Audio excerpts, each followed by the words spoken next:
ഇസ്രായേലിന്റെ സകല കണക്കുകൂട്ടലുകളും തെറ്റിയിരിക്കുന്നു. ഇസ്രായേലിന്റെ നെഞ്ചിൻ കൂടിന് തന്നെയാണ് ഇറാൻ മിസൈലുകൾ തൊടുത്തുവിട്ടിരിക്കുന്നത്.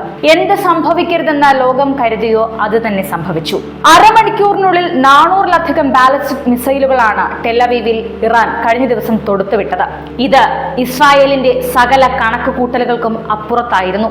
ഗാസയിലെ ജനങ്ങളെയും ഹമാസിന്റെയും ഹിസ്ബുള്ളയുടെയും നേതാക്കളെയും കൊന്നതിന് മറുപടിയായി ഇസ്രായേലിന് നേരെ ഡസൻ കണക്കിന് മിസൈലുകൾ പ്രയോഗിച്ചപ്പോൾ തകർന്നടിഞ്ഞത് പേരുകേട്ട ഇസ്രായേലിന്റെ മിസൈൽ പ്രതിരോധ സംവിധാനം കൂടിയായിരുന്നു. ഇതോടെ ഇസ്രായേലും പോർവിളി മുഴക്കിയിരിക്കുകയാണ്. ഞങ്ങളെ ആക്രമിച്ച ഇറാൻ വലിയൊരു തെറ്റ് ചെയ്തിരിക്കുന്നു. അതിനുള്ള മറുപടി ഉടൻ തന്നെ കൊടുക്കും. സ്വയം പ്രതിരോധിക്കാനുള്ള നിശ്ചയദാർഢ്യവും ശത്രുക്കൾക്കെതിരെ തിരിച്ചടിക്കാനുള്ള ഇസ്രായേലിന്റെ ദൃഢനിശ്ചയവും ഇറാനിലെ ഭരണകൂടത്തിന് മനസ്സിലാകുന്നില്ല. ഈ തെറ്റിന് ഇറാൻ വലിയ വില കൊടുക്കേണ്ടി വരുമെന്നും നെതന്യാഹു പറയുന്നു. അതേസമയം അമേരിക്ക ഇസ്രായേലിനെ പൂർണ്ണമായി പിന്തുണയ്ക്കുന്നുവെന്ന് US പ്രസിഡന്റ് ജോ ബൈഡനും അറിയിച്ചു കഴിഞ്ഞു. ഇസ്രായേലിനെതിരെ വരുന്ന മിസൈലുകളെ വെടിവെച്ചിടാൻ പ്രസിഡന്റ് ബൈഡൻ സൈന്യത്തോട് നിർദ്ദേശിച്ചിട്ടുണ്ട്. പ്രതികാരം ചെയ്യുമെന്ന് പ്രഖ്യാപിച്ച് പതിയിരുന്ന ഇറാൻ കൃത്യമായ പ്ലാനോടുകൂടി നടത്തിയ ഈ ആക്രമണത്തിന് മുന്നിൽ ഇസ്രായേൽ പകച്ചു നിൽക്കുകയാണ്.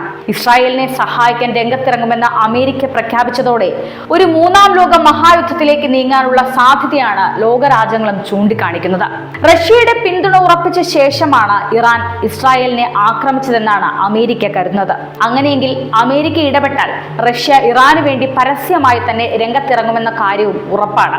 ഇസ്രായേലിലുടനീളം വ്യോമാക്രമണ സൈറണുകൾ മുഴങ്ങുന്നതായാണ് BCCI ഉൾപ്പെടെ റിപ്പോർട്ട് ചെയ്യുന്നത്.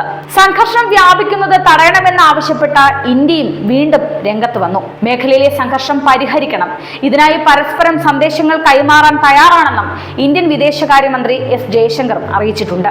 ഇസ്രായേലിലെ ഇന്ത്യക്കാർക്ക് ഇന്ത്യൻ എംബസി ജാഗ്രതാ നിർദ്ദേശവും നൽകിയിട്ടുണ്ട്. അനാവശ്യമായ യാത്രകൾ ഒഴിവാക്കാനും നിർദ്ദേശമുണ്ട്. സുരക്ഷിത കേന്ദ്രങ്ങളിൽ തുടരണമെന്നും ഇന്ത്യൻ എംബസി നിർദ്ദേശം നൽകി. ഷെൽട്ടറുകളിലേക്ക് മാറാൻ തയ്യാറായിരിക്കണം. ഇന്ത്യ ഇസ്രായേൽ അധികൃതരുമായി നിരന്തരം ബന്ധപ്പെടുന്നുണ്ടെന്നും അറിയിപ്പിൽ പറയുന്നുണ്ട്. പ്രധാന ഇസ്രായേലി നഗരങ്ങളെല്ലാം അതീവ ജാഗ്രതയിലാണ് ഇപ്പോൾ. യുദ്ധഭീതിയിലേക്ക് പശ്ചിമേഷ്യ നീങ്ങവേ ന്യൂയോർക്കിൽ അടിയന്തര യോഗം വിളിച്ചിരിക്കുകയാണ് UN രക്ഷാസമിതിയും. UN രക്ഷാസമിതിയുടെ അടിയന്തര യോഗം ഇന്നായിരിക്കും നടക്കുക. ഫ്രാൻസിന്റെയും ഇസ്രായേലിന്റെയും അഭ്യർത്ഥനയെ തുടർന്നാണ് UN യോഗം വിളിച്ചിരിക്കുന്നത്. മിഡിൽ ഈസ്റ്റിൽ നടക്കുന്ന സംഘർഷത്തെ അപലപിക്കുകയാണെന്ന് UN സെക്രട്ടറി ജനറൽ ആന്റോണിയോ ഗുട്ടറസും പ്രസ്താവനയിൽ പറഞ്ഞിട്ടുണ്ട്. ഇതിന് അവസാനമുണ്ടാകണം, വെടിനിർത്തൽ ഉണ്ടാവണമെന്നും അദ്ദേഹം അഭ്യർത്ഥിച്ചു. ഇസ്രായേലിനെ ലക്ഷ്യമിട്ടെത്തിയ ഇറാന്റെ ബാലിസ്റ്റിക് മിസൈൽ ആക്രമണത്തിൽ നിന്ന് രക്ഷ നേടാൻ ബങ്കറുകളിൽ അഭയം തേടിയത് 1 കോടി ഇസ്രായേൽ പൗരന്മാരാണെന്നാണ് റിപ്പോർട്ട്. ഇസ്രായേൽ ഡിഫൻസ് ഫോഴ്സാണ് ഈ വിവരം സംബന്ധിച്ചത് പുറത്തുവിട്ടിരിക്കുന്നത്. 181 ബാലിസ്റ്റിക് മിസൈലുകളാണ് ഇസ്രായേലിന് നേരെ ഇറാൻ പ്രയോഗിച്ചത്. അമേരിക്കൻ സഹായത്തോടെ മിസൈലുകൾ പ്രതിരോധിച്ചതായി ഇസ്രായേൽ സേനയും അവകാശപ്പെട്ടു. ഇസ്രായേലിലെ ഗദേരയിലെ സ്കൂളിന് നേർക്കുണ്ടായ റോക്കറ്റ് ആക്രമണം സംബന്ധിച്ച ഫോട്ടോകളും വീഡിയോകളും പുറത്തു വന്നിട്ടുണ്ട്. ആർക്കും പരിക്കേറ്റതായ വിവരങ്ങൾ ലഭിച്ചിട്ടില്ലെന്നാണ് ഇസ്രായേൽ ഹോം ഫ്രണ്ട് കമാൻഡ് മേധാവി മേജർ ജനറൽ റാഫി മിലോ വ്യക്തമാക്കിയിരിക്കുന്നത്.